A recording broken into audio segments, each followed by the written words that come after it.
cuando se proyectó la construcción de la municipalidad, el Palacio Municipal, digamos, hubo una gran discusión entre los tresarroyenses de aquel entonces, dividiendo las aguas, diciendo de que el centro de Tres Arroyos tenía que estar contra la estación, en esta zona.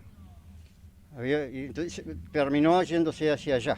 Mi madre se viene, mi abuelo le suscribe el diario en Dinamarca, que lo recibimos hasta hace 3 años atrás. Sí, mis abuelos y bisabuelos hemos estado conectados a todas las actividades de la Sociedad Protestante del Sur.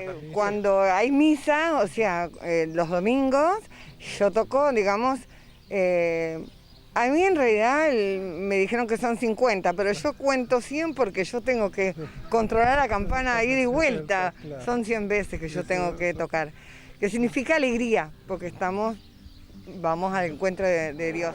No muy directo, soy 4ª generación, pero sí todos mis abuelos, mis bisabuelos por parte de mi mamá son todos de origen italiano. Yo tuve varias gente alojada en mi casa porque venían de Bariloche para tomar el vuelo y no en un solo día, ¿no? Entonces hacían parada en mi casa, dormían, desayunaban en mi casa, así hice con varias personas. Sí he recibido mucha gente en mi casa en estos años, porque como es la única colonia holandesa en la Argentina, hay gente de... La de Tres Arroyos es la única en toda la Argentina, sí. Yo moriría en Tres Arroyos.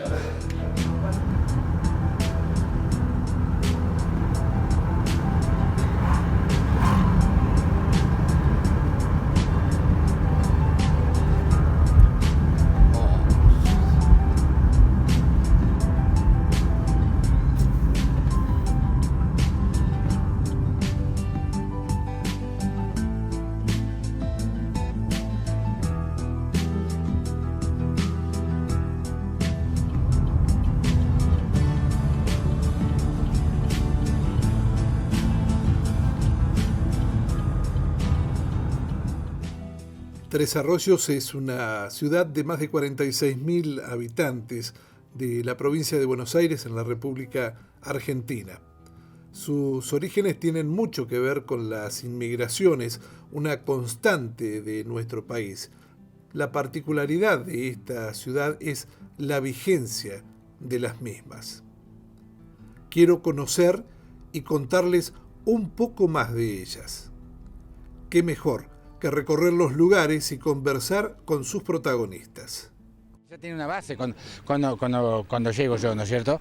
Pero cuando me cuenta mi bisabuelo, que lo recuerdo, yo tenía 7 años cuando él fallece, cómo los primeros pasos, no tenían vehículo, tenían un cuero de animal, ¿no es cierto?, que arrastraba un caballo y ahí iban parados arriba, ¿no es cierto?, y iban de un campo al otro y iban a buscar agua al arroyo, o sea, arrancar, vino con una mano adelante y otra atrás y llegaron a ser un habitante más o una familia más de acá de la Argentina, ¿no es cierto? Y bueno, y así como eso, tantas familias, ¿no es cierto?, que vinieron de tantos países diferentes, como el mensaje que nos dio Guillermo hoy, ¿no es cierto?, cuando uno se junta en la mesa, ¿no es cierto?, para cierta fiesta, para Navidad y todo eso, y bueno, a nosotros nos pasa exactamente lo mismo. Yo estoy casado con una italiana, ¿no es cierto?, y bueno, eso fueron 2 culturas diferentes que hicimos una, y así tantos recuerdos que son imborrables, o sea, la verdad, imborrables. Y yo tengo 3 nietos y los 3 nietos tienen ciudadanía danesa, o sea, quiere decir que todavía hay algo pegado en lo nuestro, ¿no es cierto? Y uno lo siente de alma y realmente lo vive de alma, ¿no es cierto? Que hay una continuidad, ¿no es cierto?, en la migración, ¿no es cierto?, de la base que se ha hecho en su momento. Entendemos que el desarraigo debe ser sumamente doloroso. Nos ha tocado entrevistar otros inmigrantes y nos cuenta que a veces es hasta difícil dialogar entre padres e hijos y la misma familia, por lo que provoca evocar esos momentos de cuando uno tuvo que dejar ese país para emigrar y venir a este país a hacerse la América, como esa frase tan trillada que estaba, y nada más alejado de la realidad. Claro, no, y en su momento, ¿no es cierto?, imagínense que ahora con la tecnología de comunicación que hay, en ese momento no había nada. Yo le puedo decir una historia. Cuando mi madre se viene, mi abuelo le suscribe el diario en Dinamarca, que lo recibimos hasta hace 3 años atrás. Mi madre falleció el año pasado. Recibió siempre el diario de su comunidad, ¿no es cierto? Que primero venían en barco, después venían en avión, pero para que ella estuviera conectada con su país de origen, ¿no es cierto? Y tanto es así, eso es una cosa que siempre, nunca estuvimos de acuerdo con mi madre, creo que es la única cosa que no estuvimos de acuerdo en su madre, que mamá hasta los 40 años no sabía hablar castellano porque el bisabuelo decía, la comunidad danesa era tan grande que no hacía falta, ¿no es cierto? Así que ella recién aprendió de grande, de 40 años, a hablar el castellano. Y yo me acuerdo de chico, lo acompañaba, por ejemplo, a hacer las compras y eso, porque no sabía hablar el idioma, ¿no es cierto? Y son cosas muy fuertes para uno, ¿no es cierto? ¿Y cuántos inmigrantes le ha pasado eso? Es la historia que yo estoy contando en mi familia, ¿no es cierto? Específicamente la comunidad dinamarquesa, una de las más importantes del país, seguramente la que está radicada aquí en los alrededores de Tres Arroyos. Sí, está en Tandil, Necochea, Tres Arroyos, son las comunidades más grandes en el país, ¿no es cierto? La comunidad danesa en la zona acá, ¿no? Sí. Pioneros en la fundación y en los primeros albores de lo que fue esta ciudad también. Exactamente. Hubo gente de Dinamarca que pusieron la piedra fundamental acá en Tres Arroyos, y en Tandil, el diario en Tandil se escribía en los 2 idiomas, se escribía en danés y en castellano.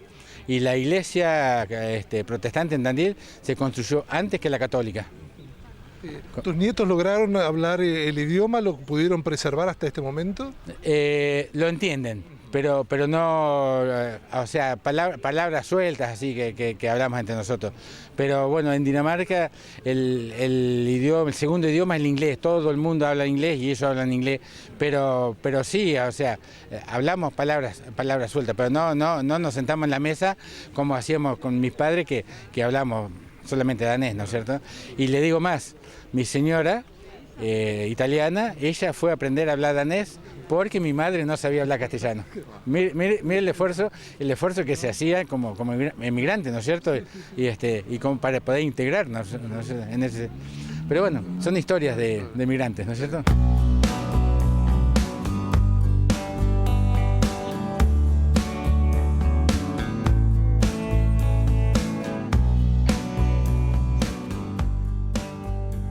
Nos encontramos frente al cementerio danés de Tres Arroyos, donde también tenemos la capilla, que inicialmente fue como un anexo a los servicios fúnebres y ahora pasa a ser el centro de reunión de nuestra congregación. Tiene origen danés, pero la denominación sería Iglesia Evangélica Luterana, y el nombre que tiene la sociedad es Sociedad Protestante del Sur. Los invitamos a pasar para que vean la capilla y también el cementerio que tenemos aquí.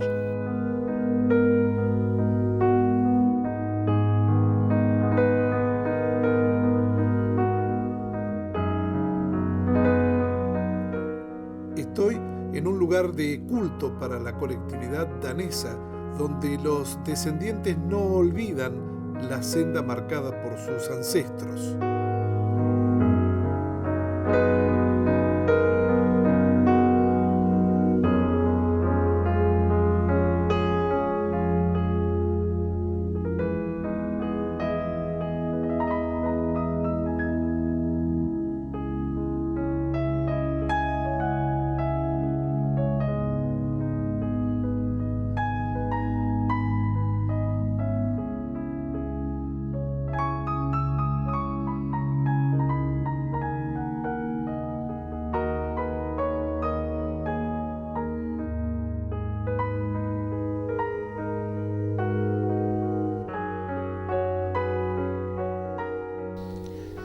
Que aún estando lejos, seguimos escuchando a nuestros anteriores para seguir sus tradiciones y sus costumbres y sus enseñanzas, que sin perderlos. Y bueno, así que estamos orgullosos de tenerlo y lo tenemos ahí. Bueno. Y después por ahí puede ser también, por ejemplo, frente al altar de la Catedral de de Copenhague está la escultura verdadera del gran escultor danés Bertel Thorvaldsen. Después con el tiempo, ahora lo usa la iglesia mormona también, lo utilizaron también en los afiches cuando vino el Papa a Brasil, pero bueno, es una obra de Cristo resucitado de un escultor danés, y después se hicieron varias pequeñas réplicas. Y entonces una familia danesa trajo una réplica a su casa porque el pastor, hasta que se estableció la iglesia, daba misas en los campos, en las casas de familia, a veces en los colegios, pero muchas veces en las estancias, pueblos más grandes o establecimientos más chicos. En el caso del campo de mis abuelos y bisabuelos también dieron misas muchas veces. Y entonces esa familia tenía Cristo. Y bueno, y después decidieron ellos que se donara a la capilla cuando ya ese tiempo hubiera pasado.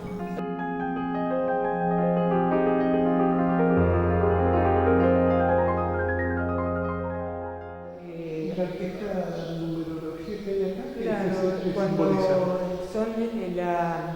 cuando se hace este frente para el altar, también se hace esto que es donde están anotados los números de los salmos que van. En general ahora estamos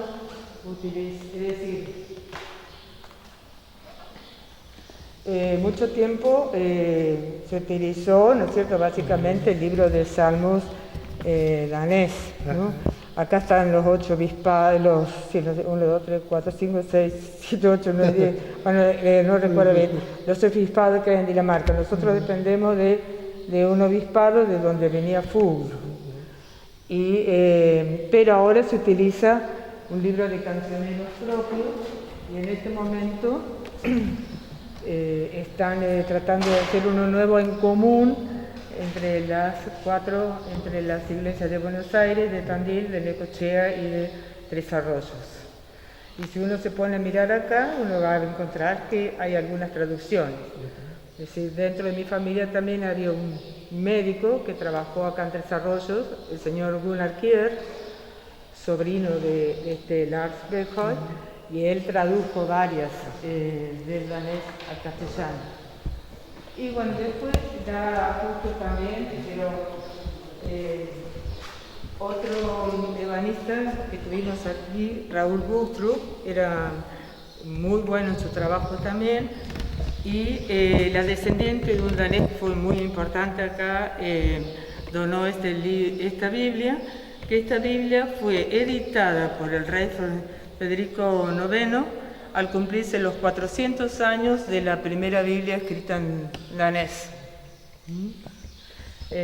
Por ahí si uno va adelante, ahí está Federico IX, y la Biblia ilustrada y al cumplirse los 400 años de la primera traducción.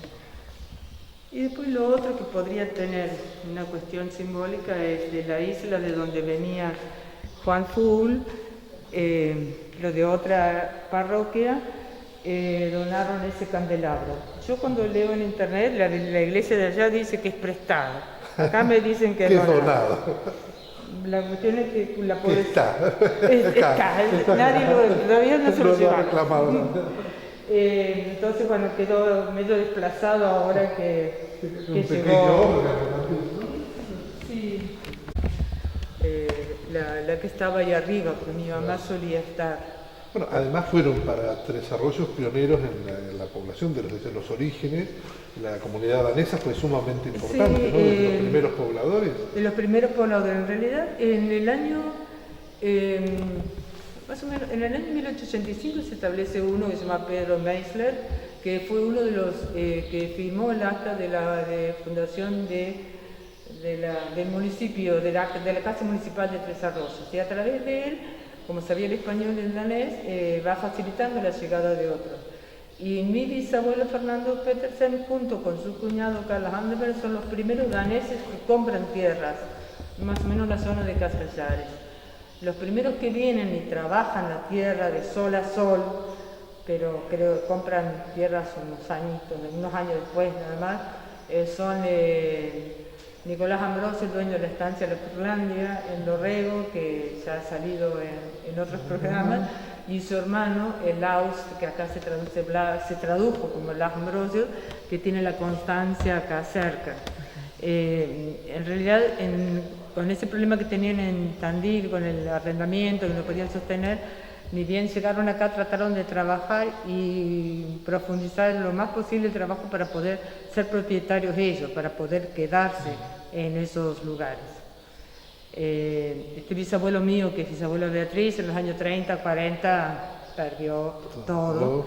Los Ambrosios sí pudieron sostenerse, los Vandenberg también, pero bueno, eran una pequeña comunidad que tenía mucho campo, pero también eran muy baratos, es decir, en la zona de Cascallares y donde está el colegio danés, había grandes extensiones, la de Cascallares de Monseñor San Martín, lo de la zona de Copetonas, de Cascallares Copetona era lo que se llamaba el campo Leguizamón, que prácticamente no se podía ni andar en esos lugares, y eso lo vendieron barato. Los daneses arándolo, lo trabajaron, lo convirtieron en tierras fáciles para el cultivo, así que eso es una de las cuestiones que se recupera de estos, porque bueno, básicamente los primeros daneses que vinieron se dedicaron a la agricultura y muchos venían de Dinamarca desplazados de los campos y habían sido artesanos mucho tiempo en la zona de Copenhague, pero vinieron acá a trabajar, básicamente a trabajar las tierras, y si no podían trabajar tierras se venían a las ciudades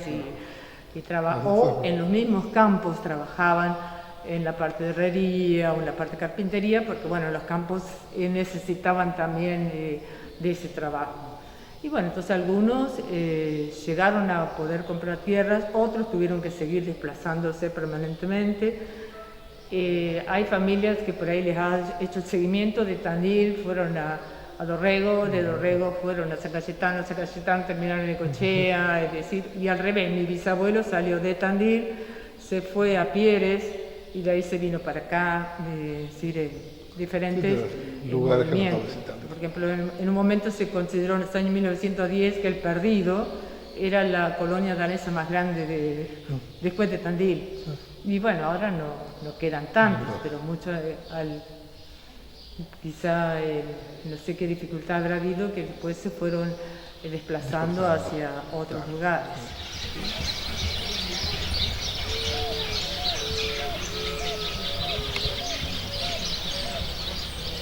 Sí, cuando hay misa, o sea, los domingos, yo toco, digamos, a mí en realidad me dijeron que son 50, pero yo cuento 100 porque yo tengo que controlar la campana ida y vuelta, son 100 veces que yo tengo que tocar, que significa alegría, porque vamos al encuentro de Dios, del Señor.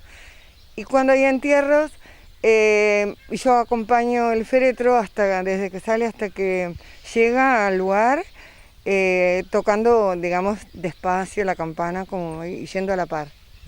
Eso. Que es para un eso dato que, está. bueno, mucha gente lo recuerda también como algo que les gusta. Que lo acompañen Sí, con la claro, campana. porque bueno, en un momento dado los holandeses no se le hacía ese servicio de la campana. Y a mí me lo cuentan, ¿por qué nosotros no podemos tener la campana? Porque era solo para los daneses, porque la campana fue donada, bueno. Entonces le digo, sí, yo les toco, no hay problema. Así los holandeses tienen un lugar también dentro sí, del ellos están allá, tienen aquel sector y después están salpicados, bueno, como era al principio, que era por orden de llegada o algo así.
La noche se hace presente en una ciudad iluminada y con edificios que cuentan que aquí la arquitectura con sus diferentes estilos estuvo muy presente.